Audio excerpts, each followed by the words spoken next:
Para mí es muy emocionante estar aquí invitado hoy y que le hubieran puesto conferencia central.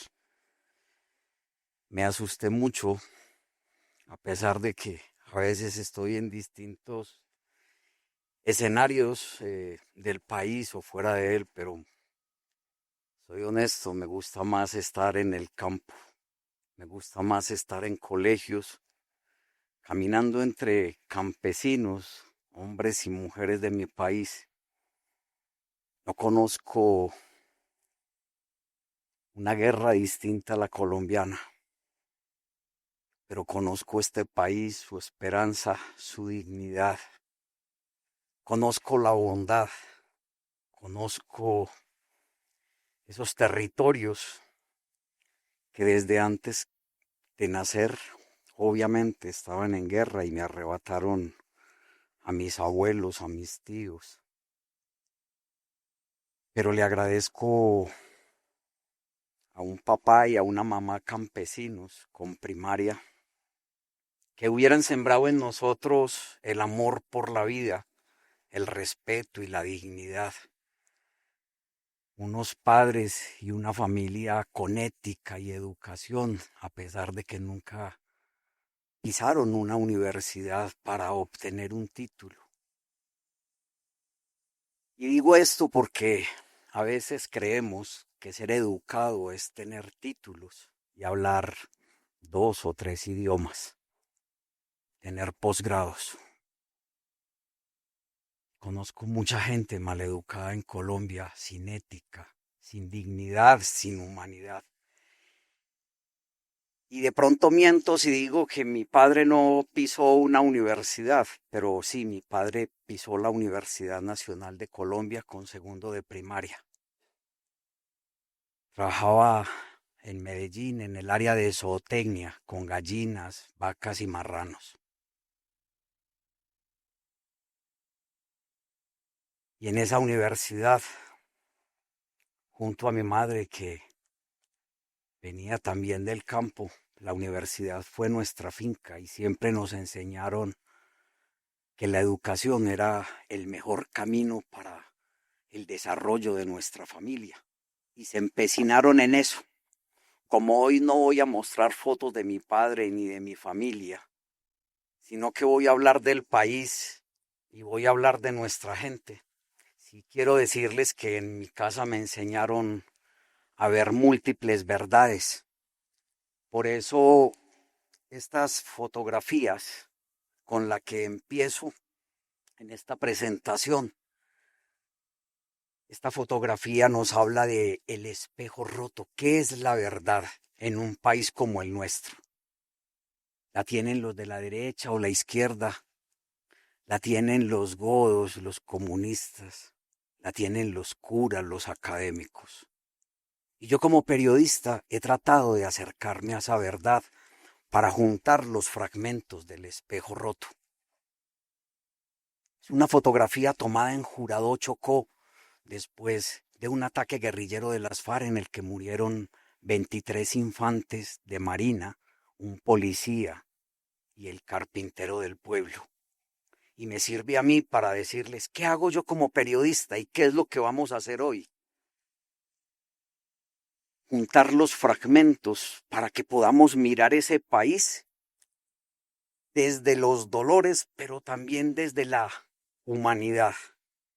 Y por eso le agradezco a todo el equipo de Arteaga Latam y a todos ustedes que están aquí y que ojalá entiendan que lo que van a ver es lo que hacemos los periodistas, los que vamos a pie, no los youtubers, esos que hoy mueven las redes sociales desde el gobierno o desde la oposición. Esos que a veces en el Senado o en la Cámara orientan a la opinión pública con odio hacia quien gobierna o hacia quienes han gobernado. Y nos vivimos lanzando piedras. Y por eso les digo, yo no quiero ser youtuber. Yo no quiero ser influencer que siembre de cizaña a la gente en Colombia. Yo quiero conversar con la gente para hablar, para generar reflexión y entender quiénes han crecido mirando tras los cristales rotos en distintos lugares de Colombia. Esta es una imagen muy conocida de la Comuna 13 después de la Operación Orión, la historia de Angie. Pero en estas fotografías tengo que hablar de la dignidad de las mujeres en Colombia, porque en un país en donde mayoritariamente somos los hombres los que hemos gobernado, los que hemos liderado hasta en la guerra, somos también los hombres los que terminamos como NNs en los ríos, en los cementerios, porque eso es lo que nos deja la guerra. Y son las mujeres las que terminan valientemente sacando adelante familias, educando a hijos e hijas, y nunca nos dejan perder la esperanza. Siempre que voy a comunidades, quienes más nos hacen el relato de la memoria y de lo que han vivido son las mujeres, porque son ellas las que le ponen el pecho a esta vida que ha sido tan contrastada. Todas estas fotografías que ustedes van a ver, les voy a decir, no crean que yo paro a una mujer y le entrego una rosa o una flor, no. Son fotografías documentales y por eso ver una mariposa en una canana también en la mano de un combatiente, entonces es eso, no cargo mariposas. Pero este es un país en donde somos con toda la riqueza que nos sentimos orgullosos y le decimos al mundo. Todo lo que tenemos en pájaros, todo lo que tenemos en diversidad, en insectos, todos los pisos térmicos. Pero la guerra nos ha afectado a todos.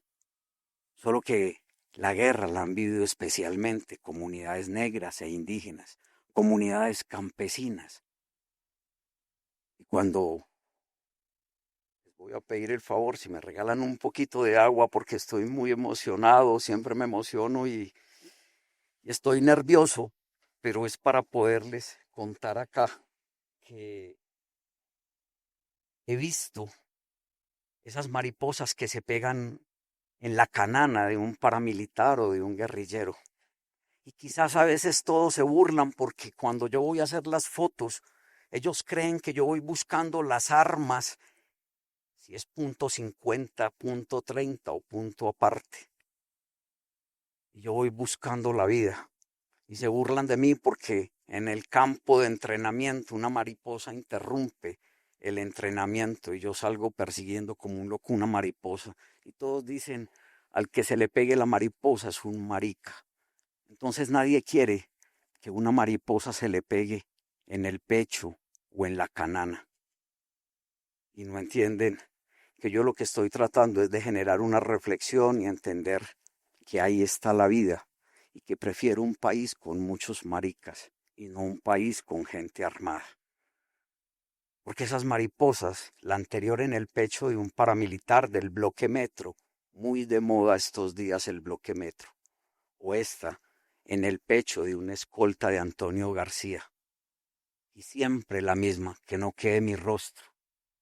Pero esas mismas mariposas que nos hacen sentir orgullosos terminan a veces ahogadas en petróleo por las voladuras del oleoducto. Y si ustedes me preguntan a mí qué tengo, sí, sapos, culebras y ranas. Y la vida de los campesinos por el dolor después de los ataques al oleoducto que durante años he documentado. He visto derramar la sangre de la tierra, que también es riqueza para una nación, en lo que significa la explotación, digamos, de los recursos de una forma adecuada. Y he visto cómo los bosques se incineran, producto de esas explosiones. Esta fotografía es tomada en Machuca el 18 de octubre de 1998. Un ataque al oleoducto por parte de una compañía del ELN ocasionó la muerte de 84 personas. Yo fui el primer periodista en llegar y en registrar las primeras 35 víctimas reunidas dentro de una iglesia. No les estoy mostrando los cuerpos calcinados, pero soy el único periodista que tiene las fotos de adultos y niños calcinados reunidos al interior de una iglesia. No las utilizo, ni esas, ni la de los muertos en Bojayá, que fui el periodista que documentó la historia de Bojayá, porque no puedo imaginar un país como el nuestro, en donde se siembra tanto odio. ¿Qué sucedería si esas imágenes de Machuca o de Bojayá, de gente calcinada, de niños y niñas mutiladas dentro de una iglesia por la explosión de una pipeta, cómo serían de mal utilizadas para sembrar odio y sed de venganza y seguirnos señalando entre quién ha cometido más crímenes, porque no hemos aprendido a mirarnos en ese espejo roto de la guerra para decir cuál es nuestra responsabilidad, cuál es nuestra culpa? Nunca podré olvidar ni el dolor, ni el olor en la población de Machuca, porque no solamente olía a petróleo, a bosque, o a los cuerpos de las personas que allí murieron calcinadas, de un total de 84. Nunca podré olvidar el rostro de Matilde, que había perdido 2 sobrinos y una hermana. ¿Cómo olvidar el ataque al aro en Ituango, también muy de moda estos días en las sentencias? Fui el primer periodista que documentó la historia del aro y, y el que le contó a este país en octubre de 1997 qué había pasado con los campesinos del aro y con el dueño del mayor granero del pueblo, Marco Aurelio Areiza. Vi a los campesinos del aro como el rostro de mi abuelo o el rostro de mi padre. Esos son los rostros de nuestros campesinos. No son los rostros de la zona rosa de Bogotá, Medellín, Cali o Barranquilla. Son los rostros de la gente que siembra la tierra, de los que producen la yuca, la papa, los tomates, la lechuga. Ese es nuestro país. Y cuando pienso en esos lugares geográficos donde suceden los hechos de la violencia, entonces me voy a veces para contarle a los extranjeros quienes han vivido las peores consecuencias de la guerra en Colombia. Ojalá, y recordar, para no mostrar los cuerpos mutilados, sí, el Cristo mutilado de Bojayá, que es nuestro Guernica. Ahí está el cuerpo de hombres y mujeres de Colombia, como en la Guerra Civil Española en 1937. Pero tenemos muchos Guernica, y vi sacar los muertos, pero nadie nunca ha visto un cuerpo dentro de la iglesia. Acompañé el sepelio. Fui testigo días después de los enfrentamientos, cómo los civiles seguían muriendo, en este caso Huertina, y acompañé el sepelio de Huertina con 3 misioneras de la Madre Laura. Ayudé a cavar el hueco para enterrar a Huertina, y nunca podré olvidar el hombre que en la punta del bote, que se llama Clirio, se paraba con una bandera blanca en un bote que se llama el Joven Atalaya. Pasaba el ejército en sus Black Hawk, en los Mirage, en la orilla del río, la guerrilla de las FARC, y nosotros a enterrar a Huertina y a escuchar el llanto de un hombre que había salido con Huertina viva del corregimiento Napipí, en Bojayá. Había salido con ella viva, pero herida, y no alcanzó a llegar a Vigía del Fuerte con vida. Y yo me preguntaba, ¿qué hago ahí? en medio del dolor, ayudando a cavar un hueco. Pero entiendo con el paso de los años que sí, que estoy vivo para contar la historia y para decirle a la gente por qué siempre voy a respaldar procesos de paz, porque sé quiénes pierden la guerra, quiénes huyen de los territorios.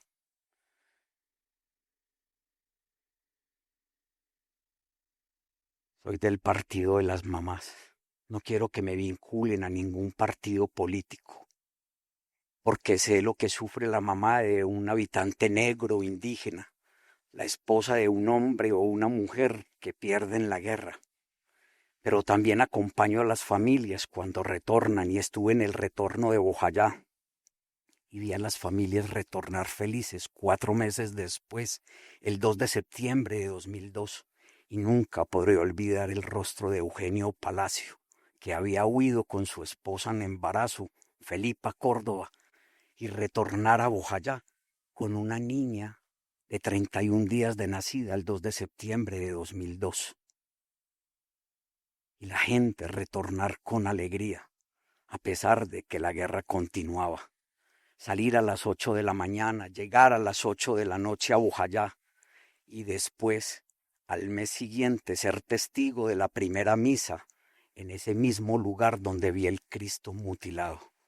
Con velas se honraba a las personas fallecidas, pero con velas se hablaba de la esperanza. Y recuerdo también cómo la naturaleza volvía a ocupar el espacio donde otros llevaron la guerra. Esta fotografía de la ventana de Bojayá es en el comando de policía. En un segundo piso, los helechos y un yarumo están haciendo en la mitad de la ventana. Al fondo, el río Atrato, el agua y el río, como la historia y la memoria, testigos y protagonistas de la vida. Una vida y unos bosques de las que han sido protagonistas los animales, porque cuando hay guerra, hasta los animales se vuelven testigos y protagonistas silenciosos de un país con muchas enfermedades mentales, pero no lo reconocemos. O qué decir de un mico uniformado por las tropas de Jorge 40 en el Cesar, un mico tití. Hacerle un uniforme a un mico, llevar perros pitbull y rottweiler a la guerra. Estas escenas son del bloque Catatumbo en Campo 2, Tibú, norte de Santander, y la gente hablar para qué utilizaban los perros, así como en algunos lugares hay testimonios de para qué se utilizaron los caimanes, las babillas o las culebras. Y cómo olvidar esta escena en Santa Fe de Ralito, con un jaguar de 8 meses, hijo de un par de jaguares que tenían en una de las fincas los paramilitares. Sí, la guerra ha sido muy cruel, porque la guerra no solamente destroza la vida y acaba el pensamiento, y acaba con líderes sociales, con maestros y maestras. La guerra se tatúa en la piel del perro, en la piel del árbol o en la piel de una mujer después de ser violada en la comuna nororiental de Medellín. Y entonces entenderán ustedes por qué todo este material fotográfico habla de huellas, de fotografías con los tiros en los árboles, atrás en las montañas de Bojayá. Es que los árboles son protagonistas, los árboles son testigos porque en sus cortezas a veces quedan impactos de más de 30 tiros. Y si yo miro todo ese conjunto de bosques, son centenares de balazos. Y abajo en el piso, a veces los uniformes, pero también las fosas comunes, los bosques incinerados. Esta es una fotografía en Cerro Burgos, subiendo del río Magdalena a Santa Rosa Sur de Bolívar, cuando los paras se tomaron toda esa zona 99 a 2000. Quemaron los bosques alrededor de la carretera para que no se camuflara la guerrilla. Y entonces, claro, he visto la naturaleza herida y los bosques destruidos muchas veces para sembrar plantaciones también de coca, como esta en el Putumayo, y quedan las heridas en los bosques de un bombardeo aéreo, las heridas en las fachadas de las alcaldías, las escuelas o los comandos de policía. En la escuela Pedro J. Gómez, en Medellín, los tableros perforados en el Chocó, la escuela destruida por el ELN en San Francisco, Antioquia, en abril del 99, la escuela de Jurado Chocó en diciembre del 98. Pero entre las escuelas destruidas, siempre un niño o una niña buscando los cuadernos que quedan después de la destrucción, porque hay que seguir educándose. La escuela de Vallecito, quemada por los paramilitares, la escuela de Caño Seco en Río Sucio, quemada por el ejército, porque es un delito ser comunista. En esa escuela de Caño Seco, Río Sucio, el ejército encontró unas cartillas del Partido Comunista y obviamente sí, se movía las FARC por allí, pero por eso fue quemada la escuela de Caño Seco. Por fortuna, nunca nadie ha dicho que miento o que no estoy diciendo la verdad, porque he registrado la guerra desde todas las aristas.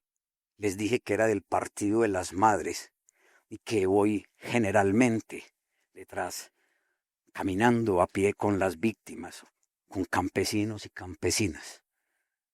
¿Cuántas torres de energía había derribadas en Antioquia en el año 99 y 2000? En un solo año, 400 torres de energía, esta en el municipio de San Luis, y entrar caminando con campesinos por miedo a una mina antipersonal, con miedo a que me secuestraran como me secuestraron 2 veces en el Oriente.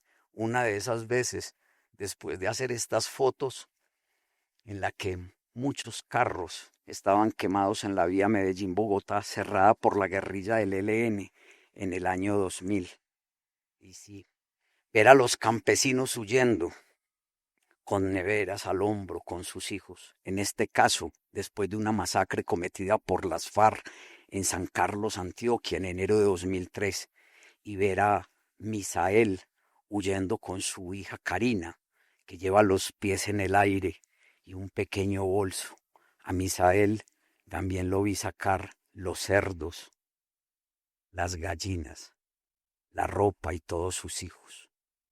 La guerra es muy triste, pero no nos la han enseñado para contarla quiénes son los que sufren.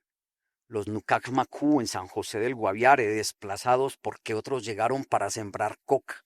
En Mapiripán, ver a Lady Lorena huyendo con una gallina y pedir permiso para subirla a un avión, porque solo les permitían un pequeño bolso con ropa después de la incursión de los paramilitares en mayo del 98 y en el año 97, en julio, con las masacres de Mapiripán.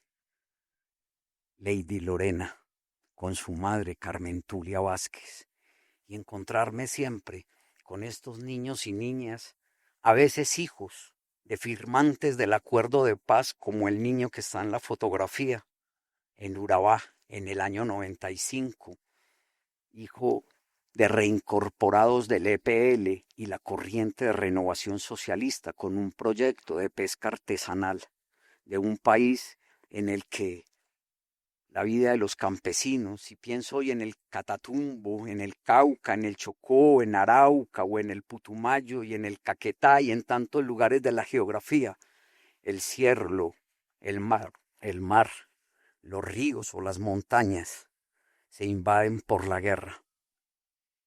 Y aquí no nos damos cuenta.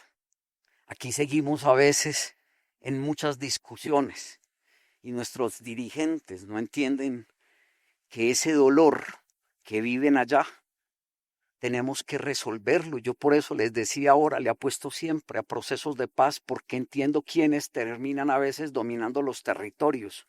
Porque recuerdo cómo en mi Comuna 3 en Medellín se llenó de milicianos de la guerrilla del ELN, de las FARC, pero después se llenó de paramilitares como los que ustedes ven aquí, del del bloque Metro o del bloque José Luis Zuluaga de Ramón Izaza.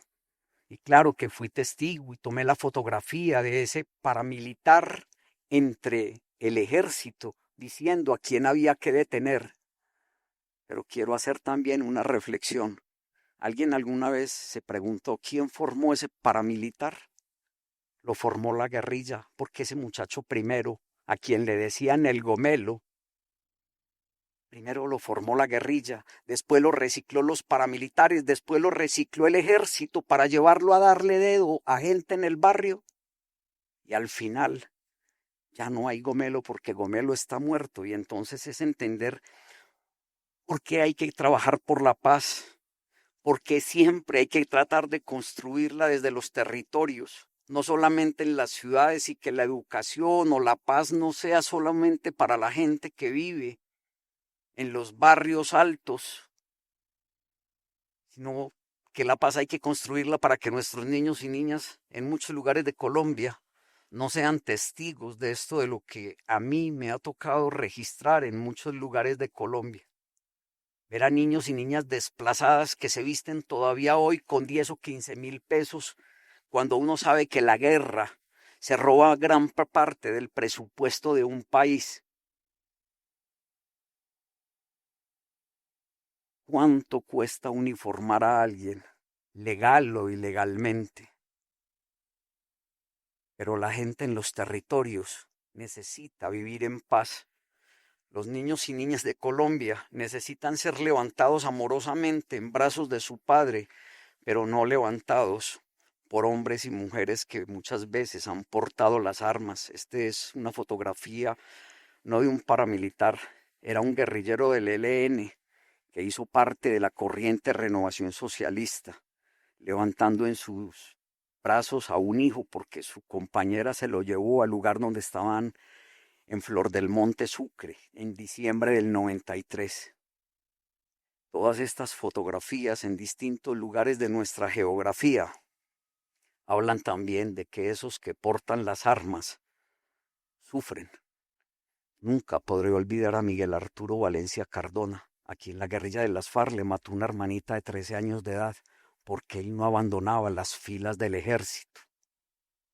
Por eso mataron a Luz Estela, el ángel de Miguel Arturo. Un día quise buscar a Miguel Arturo en el 2017 para contar la historia de él en el documental El Testigo, pero ya Miguel Arturo tampoco estaba en este mundo. Había sido asesinado, su familia se había desplazado a Risaralda y había muerto en una vereda Esperanza, Galicia, cerca a la ciudad de Pereira. La guerra es muy infame, porque ese registro que he hecho de niños reclutados y llevados a la guerra, jamás se podrá construir futuro con organizaciones que lo prometen, pero que enfusilan a estas personas. ¿Y quiénes son estas personas? Como nosotros, con creencias, que usan los divinos niños, los escapularios, para tener puntería o pedir protección. Dios no es fuente de vida muchas veces en los campos de batalla, porque en los campos de batalla todos terminan poniendo muertos a un lado y a otro, pero ustedes saben que los civiles son los principales. Y claro, en medio de la guerra, no puedo dejar de ver estas fotografías del oriente de Antioquia para hablar de la resistencia y la dignidad de gente en Granada, que en medio de la destrucción salieron a marchar con amigos y amigas de las ONGs. Yo bajé con ellos. Me subí entre los escombros para hacer este registro. En medio de la destrucción, ese mismo día, Beatriz García, en medio de la guerra con 23 muertos, Beatriz no paró su boda. En ese mismo municipio, ese día a las 5 de la tarde. 10 meses después, la gente sale con ladrillos a marchar para reconstruir el pueblo después de las tomas guerrilleras y paramilitares que vivió Granada. Y yo les digo a ustedes que vienen del sector empresarial, ahí está el mejor ejemplo y esa fotografía debería de ser un símbolo en Colombia, porque es una invitación a poner un ladrillo para trabajar juntos y levantar los muros de esta casa. La academia, las ONGs, la gente del campo ha puesto mucho, pusieron sus hijos e hijas reclutados por todos los ejércitos, pusieron la tierra, pusieron sus vidas y salen humillados y desplazados. Con el paso de los años busqué a Beatriz. 5 años después, 2 hijos, Beatriz y Óscar Giraldo, 2 hijos, Santiago y Vanessa. Un día antes de del plebiscito por la paz, volví a buscar a Beatriz y a Óscar, con Vanessa y Santiago. Una casa pequeña, media cuadra de tierra, una sola vaca, unas cuantas gallinas, un gallo, 2 gansos que me persiguieron más que los perros. Y les digo, una alegría de saber que nuestra gente, a pesar de la guerra, vuelve a sembrar. Y por eso cuando pienso en Bojayá y en lo que significa ese río Atrato, o toda esa infinidad de ríos que se puede llamar Yurumangui o el Naya, el Telembí, de un país con infinidad de ríos y mares, podría entregarnos siempre lo mejor de ellos, porque conozco esas comunidades negras produciendo panela, produciendo biche, produciendo plátano, lulo, guayabas, piñas, papayas, y cuando voy a esos territorios y me regalan algunas de las cosas que producen, porque he sido testigo de sus dolores, pero también de lo que nos regalan. ¿Cómo voy a dejar de hablar de Eugenio en el 2002 retornando con Sandra Patricia si soy su amigo y lo busco cuando voy? Y no se me olvida cuando en 2017, cuando es 2019, 17 años después de la tragedia de Bojayá, lo encontré y le tomé una foto con celular a las 6:30 o 7 de la noche. Y estaba un poco de chivera cana. Y yo le dije, caramba, Eugenio, este país de verdad es mágico, tu hija no creció. Y me dijo, no, hombre, Chucho, esta pelada es hija de Sandra Patricia, la pelada que tú conociste cuando veníamos retornando a nuestro pueblo. Y ahí está Sandra Patricia con su padre. Y entonces entiendo que el amor continúa y que a pesar sí de la juventud en nuestros territorios, la gente no abandona y no quiere salir de esos lugares, porque ser humillado en estas ciudades es muy complicado, es muy difícil. Y nuestra gente negra, nuestra gente indígena, nuestra gente mestiza en el campo quisieran vivir en paz como siempre lo quiso mi padre. Pero es que ese es el sueño de nuestros campesinos. Y entonces si veo a la gente que sufre, busco la ventana ahí donde nacieron los helechos, donde nació el yarumo, y busco también la ventana 17 años después, y encuentro que el yarumo, que creció en la mitad, se multiplicó y creció desde un segundo piso, y bajó desde el segundo piso con sus raíces a buscar la tierra. Y durante 17 años, ¿qué necesitó en un lugar? Porque a Bojayá lo trasladaron 2 o 3 kilómetros arriba. ¿Qué necesitó allí en ese comando de policía donde no había nadie que regara? Pues agua sobran Chocó. Sol y un poco de tierra y polvo. Y entonces entenderán ustedes por qué esta charla la llamamos la luz de una grieta. Ernesto Sábato, en una de sus últimas publicaciones que se llama La Resistencia, decía que a la vida le bastaba la luz de una grieta para volver a nacer. Y eso nos dice siempre la naturaleza. Cuando yo miro esa ventana, al costado derecho, ustedes alcanzan a ver todavía los tiros. Y ese es el árbol de Yarumo. Y créanme que tengo miles y miles de imágenes para narrar y para decir de esa riqueza de nuestro territorio. Cuando ustedes ven allá al fondo está el primer plano, la serranía de Avive, y al fondo el Golfo de Urabá, sí, para la exportación de banano, que también es una zona en la que ha habido muchos crímenes y donde hay demasiados responsables, pero depende desde dónde trabajemos o a qué sector político pertenezco. Entonces miro los crímenes con el ojo derecho, con el ojo izquierdo, y yo les estoy diciendo, yo soy periodista, trato de entender estos territorios y la vida de la gente desde los dolores que han vivido, de territorios que son ricos y que se siembran de palmas, se llenan de búfalo, pero se desplazan a los campesinos, porque Urabá es la zona donde más se despojó en Colombia y donde más sindicalistas se mató en Colombia.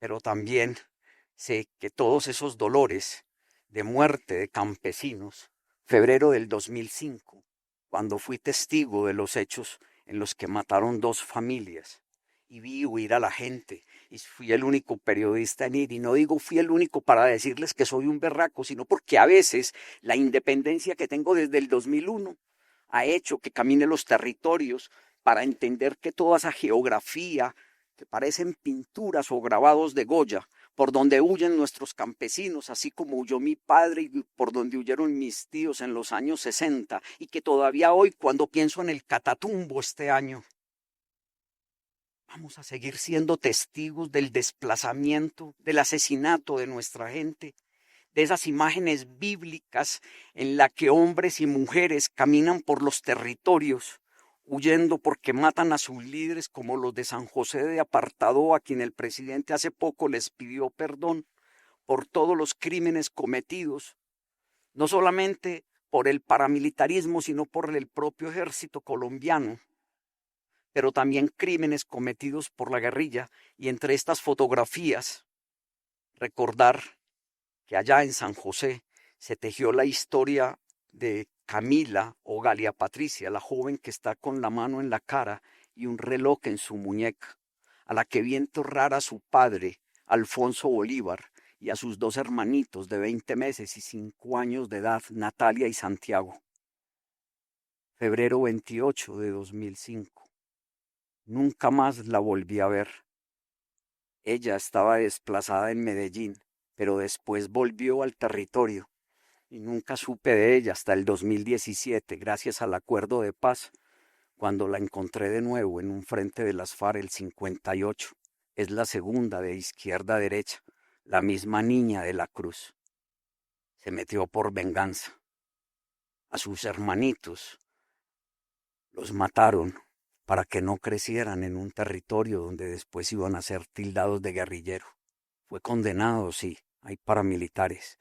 Ya salieron de la cárcel, y un capitán del ejército de nombre Guillermo Armando Gordillo, del departamento del Atlántico. Ahí está Camila o Galia Patricia, con su padre, con su madrastra, con sus hermanos de 20 meses y 5 años. Los vi salir para integrarse al acuerdo de paz, para entregar las armas. Y los vi salir con niños y niñas en brazos.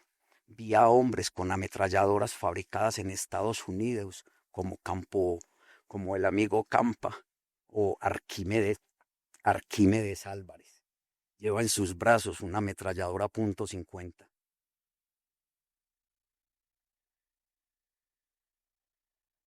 Y recuerdo que unos meses después volví.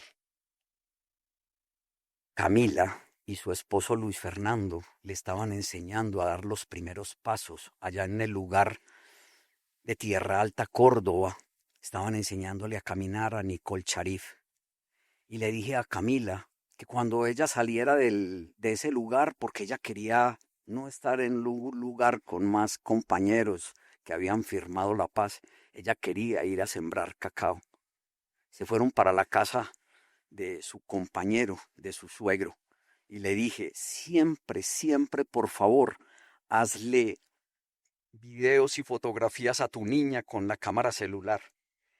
en el 2018 me envió en septiembre, en agosto, comienzos de septiembre, me envió este video desde las montañas de Urabá y me dijo, Don Chucho, nació Morocho.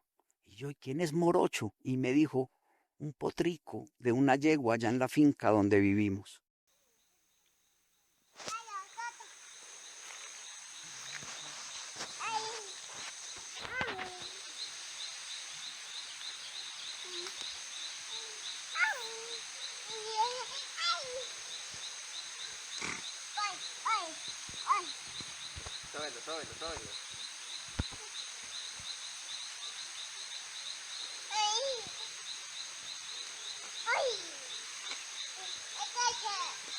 Ay, ay, ay.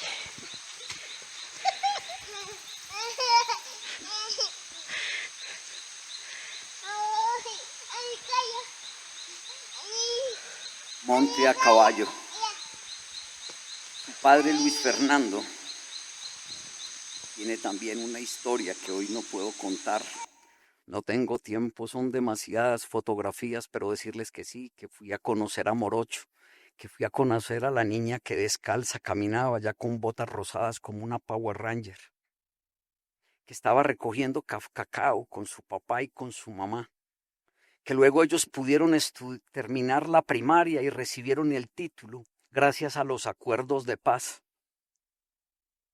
y que Galia Patricia y Luis Fernando, antes Camila y Neymar, siguen viviendo en el territorio, sembrando maíz. Yo sigo yendo al territorio y cuando puedo recojo las fotografías, o hoy cuando ella cumple años. Nicole, de 6, y este año, el 13 de mayo, 9 años. Nació en el 2016. Así que ustedes entenderán que cuando voy a territorio, la última vez que me vi con ella fue el 1 de marzo de este año, hice esta fotografía porque Nicole Charip ya mudó, terminando de mudar dientes. Y yo digo, ¿para qué la paz? Sí, para que esos que algún día empuñaron las armas puedan vivir en paz y los dejen vivir en paz. Para que puedan cosechar tranquilos, para que se puedan educar, para que puedan amar, porque sé lo que significa la guerra en Colombia y no quiero que hayan más muertos, pero los hay. Y los ha habido, colegas periodistas e investigadores, y yo no quisiera que hubiera más balas. Y quisiera que pudiéramos morir de viejos, que la gente en nuestros territorios pudiera navegar los ríos, como el Yurumangui allá, vecinos también del río Naya, donde hay una comunidad que se resiste a que en ese territorio entren con dragas a sacar su oro y destruyan su río. Y les muestro esto para que ustedes entiendan a veces la belleza de un territorio como Yurumangui, donde afortunadamente no hay ni tiendas paisas. Las tiendas las manejan las comunidades negras y lo único que quieren es vivir en paz, pero no quieren ese territorio con las disidencias de las FARC que los tienen aquí en el cuello y que hace 3 años les desaparecieron 2 líderes. Esto, ustedes ven aquí, a veces son los territorios violentados y cuando yo veo estas imágenes, cuando cantan los gallos, cuando veo los ríos limpios, entiendo que lo peor que le puede pasar a la gente, pues obviamente es que alguien llegue ilegalmente con un fusil a acabar el sueño.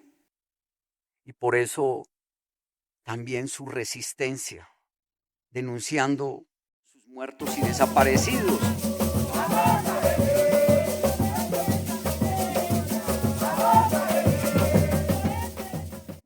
Resisten con cununos, resisten con sus tambores, resisten con sus cantos, resisten con sus oraciones. Y quiero un poco que recordemos a Matilde, allá en Machuca, que recordemos ese bosque incinerado y que entiendan ustedes que si vamos a cumplir 27 años de esa tragedia, Hace 2 años, casi 2 años, en los 25 años, tristemente este es un crimen cometido por la guerrilla del ELN y detrás no llegaron ni prensa, ni el gobierno colombiano, ni la gobernación de Antioquia, ni periodistas. Una mujer me invitó para que acompañara la conmemoración de los 25 años de 84 víctimas que solamente están en una placa. Y busqué el mismo ángulo del río, porque yo decía, ¿de qué le puedo hablar a este pueblo? Y yo decía, uno va a ser con la naturaleza. Y me fui caminando por la orilla del Pocuné, y cuando encontré una hora antes de dictar la conferencia, si le pueden subir un poquito al audio, les agradezco, porque este es el mismo ángulo del bosque incinerado. La naturaleza reverdece, el canto de los pájaros regresa, y el río es como la historia y la memoria que continúa pasando año tras año. A veces ha llevado petróleo y otros lleva oro, pero también ha llevado cuerpos y ha llevado petróleo y fuego. La gente quiere vivir en paz. La gente quiere legalidad, y legalidad con desarrollo, no ilegalidad y no ilegales que los endulcen con escuelas. La mujer que me invitó es la mujer que ustedes ven ahí en pantalla y se llama Cecilia Mosquera. Y Cecilia Mosquera perdió lo más sagrado que tenía, 3 hijos y su esposo, y perdió más familia. Y es la mujer que ustedes ven ahí en pantalla. Yo no la vi el día de la tragedia, porque ese día ella estaba siendo atendida en un hospital, porque tenía todo su cuerpo quemado. Pero Cecilia sigue sonriendo. Cecilia es la memoria de ese pueblo. Y Cecilia tiene esas cicatrices en su piel de un territorio. Y perdón, les pido, ya voy a terminar, porque quiero decirles a ustedes con estas fotografías que no son cicatrices, sino que son riqueza, que son montañas y ríos que dividen Antioquia y Chocó, o que lo juntan, la serranía de Avive, y es el Valle del Penderisco, de un país que conozco con nevados, con niños y niñas que pueden volar, porque los fines de semana y en vacaciones saben arrojarse a los ríos desde los árboles y quieren volar como pájaros. Y yo le digo a la gente en el extranjero, Colombia es un país maravilloso, con gente que tiene sueños. Necesitamos esa honestidad, no corrupción en ningún lugar. Tenemos un país que tiene caballos de mar, supermanes y mujeres maravilla, aquamanes, niños y niñas que en el desierto galopan felices en burros por esos desiertos donde otros llevaron a veces la guerra. Las lagartijas de nuestro país son como las mariposas, de muchos colores. Yo quisiera acabar mis rodillas, o lo que me queda de vida, viendo esa naturaleza tan maravillosa. Los niños y niñas del Salado en los montes de María, donde otros llevaron la guerra, abrazándose y queriendo vivir en paz, y que nuestros campesinos puedan caminar tranquilos, sin miedo a una mina antipersonal, sin miedo a que le trunquen el sueño de vivir en paz, que en los ríos puedan ir de pesca, y que ese territorio rico, pluriétnico y multicultural sea visitado por nuestros hijos e hijas, y por la gente de siguientes generaciones que tiene que entender que la gran riqueza de Colombia no solamente está en la geografía, sino en el rostro de gente negra e indígena. en un país que añora dormir tranquilos, que los sueños de esos hombres y mujeres de Nueva Venecia, que un día fueron interrumpidos para asesinar a 40 pescadores y que luego retornaron y le dieron color a las casas que algún día fueron de llanto, que nuestra gente pueda dormir tranquila, que la gente pueda volver a ocupar una escuela y que una maestra como Isabel o tantos maestros y maestras que subvierten el orden y que son de verdad los subversivos de los territorios porque enseñan a amar, enseñan a leer y a escribir en Guayunayqui, en Barazano, en Piratapuyo, en Nasa o en Embera. Este país de 60 lenguas necesita maestros y maestras que puedan educar tranquilos a nuevas generaciones, que como la gente de Bojayá añora vivir en paz porque todavía no lo hacen. Pero cuando hago estas fotografías, recuerdo que esa imagen la hice el día que la guerrilla de las FARC, los comandantes, fueron a Bojayá a pedir perdón el 6 de diciembre de 2015. Y a las 12 de la noche, en un territorio que generalmente permanece nublado, por arte de magia, a medianoche, en ese pueblo que no lo habita nadie, con la linterna con la que ilumino mis pasos, no iluminé el cielo, porque el cielo estaba iluminado. Iluminé la iglesia donde un día murieron 79 personas. ¿Quiénes fueron los responsables? Todos. Y la responsabilidad de vivir en paz y de construir un país mejor es de todos nosotros.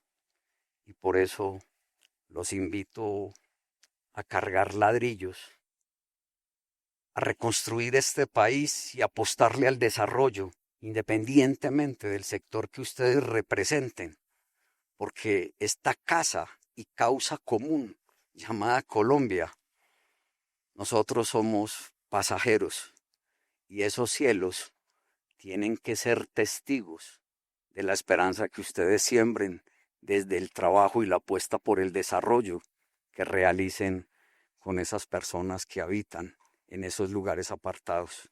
Muchas gracias.